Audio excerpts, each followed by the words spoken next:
کێ لە پشت هێرشەکانی سەر کۆرمۆرە. دوایین هێرشی درۆن بۆ سەر چێڵگەی غازی کۆرمۆر جیالەوەی یەکەم جار بوو زیانی جانی لێ بکەوێتەوە لە ساتەوەختێکی هەستیاردا بوو. لە کاتی هێرشەکەدا تیمێک سەرقاڵی چاکردنەوەی تانچیەک بوون بۆ خەزانی مادەیەکی تەسفیەکراو. ئەوەش بۆ یەکەم جارە کار لە گەشەپێدانی ئەو پرۆژەیەدا بکرێت کە لەگەڵ دەستپێکردنی ئەو پرۆژەیەدا بەهۆی درۆنەوە چێڵگەکە بە ئامانجگیرا. ئەو هێرشە ئاماژەیەکی ڕوونە کە لایەنێکی دیاریکراو یان چەند لایەنێکی دیاریکراو سەرنجیان لەسەر ئەو پرۆژەیە هەیە و مەرج و داواکاری خۆیان هەیە. بەڵام ئایا ئەو لایەنە چێیە؟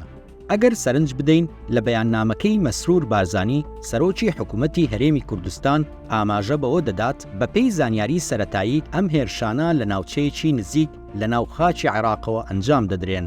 بە خوێندنەوەی وتەکانی مەسرور بارزانی ئەوە دەردەکەوێت کە مەبەستی ئێران یان گروپەکانی نزیک لە ئێرانە بەهۆی ئەوەی نزیکترین ناوچەی جوگرافی لەو چێڵگەیەوە ئێرانە. چەند پەرلەمانتارێکی پارتی و کادیرەکانیان زۆر بەڕوونی ئاماژەیان بەوە داوە کە هێرشەکان لەلایەن ئێرانەوە ئەنجام دەدرێن. بەڵام پرسیارەکە ئەوەیە سەرۆکوەزیرانی هەرێم یان وەزارەتی سامانە سروشتیەکان بۆچی بە شێوەیەکی فیعلی لیژنەیەک لەبارەی ئەو هێرشانەوە پێک ناهێنن. لەوانەیە بیانۆکە بریتی بێت لەوەی ئەو ناوچەیە کێشە لەسرە لە نێوان هەرێم و بەغداد، بەڵام لە ئێستادا لە ڕووی ئیداری و ئەمنیەوە لەژێر حکومڕانی حکوومەتی هەرێمدایە. بۆچی ئێران یان تورکیا هێرش دەکەنە سەر کۆرمۆر؟ بۆچوونی جیاواز هەیە لەبارەی لایەنی تۆمەتبار لە هێرشەکان بۆ سەر کۆرمۆر. لە ساڵی 2017ەوە ئێران بە بڕی 15 ملیار دۆلار غازی هەناردەی عێراق کردووە.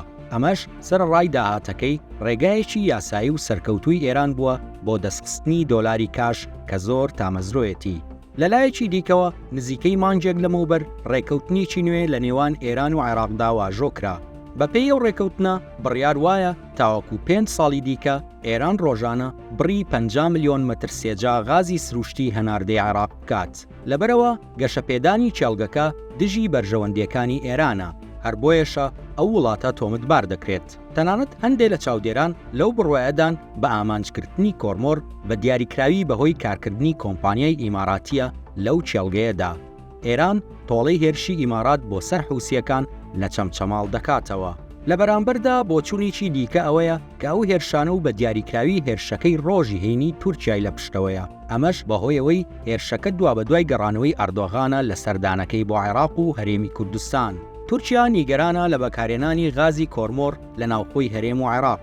هاوشێوەی نەوتی هەرێم تورکیا سەرنجی لەسەر ئەوەیە غازی کۆرمۆر هەناردەی وڵاتەکەی بکرێت. تورکیا ساڵانە 9 ملیار و 600 ملیۆن مەتر سێجا غاز لە ئێرانەوە هاوردە دەکات. بەڵام لە ڕووی سیاسیەوە لە هەندێک حاڵەتدا ئەجێندای لە ئێران جیاوازە. هەر بۆیەشە بە دوای سەرچاوەیەکی سەقامگیری غازدا دەگەڕێت کە پێدەچێت هەرێمی کوردستان بۆ ئەو باشترین بێت. بەشێک لە چاودێران لەو بڕوایەدان ئەردۆغان بێئومێد بووە لە بەغدا لەو بارەیەوە. لەلایەکی دیکەوە دەیەوێت نفوزی یەکێتی لە هەرێمی کوردستان لاواز بکات بەوەی کارتی غاز لە دەستی ئەو حیزبەدا بهێنێتە دەرەوە. جیا لەو دەرەنجامانی باسکران یەکێکی دیکە لە کاریگەریەکانی ئەوەیە کە ژێرخانی هەرێمی کوردستان لە داهات و کارەبا و ئابووری و وەبەرهێنانی بیانی دەخاتە مەترسیەوە. لە کۆی گشتی ئەو هێرشانەدا قەوارەی هەرێم و ئابووریەکەی لەژێر هەڕەشەدان.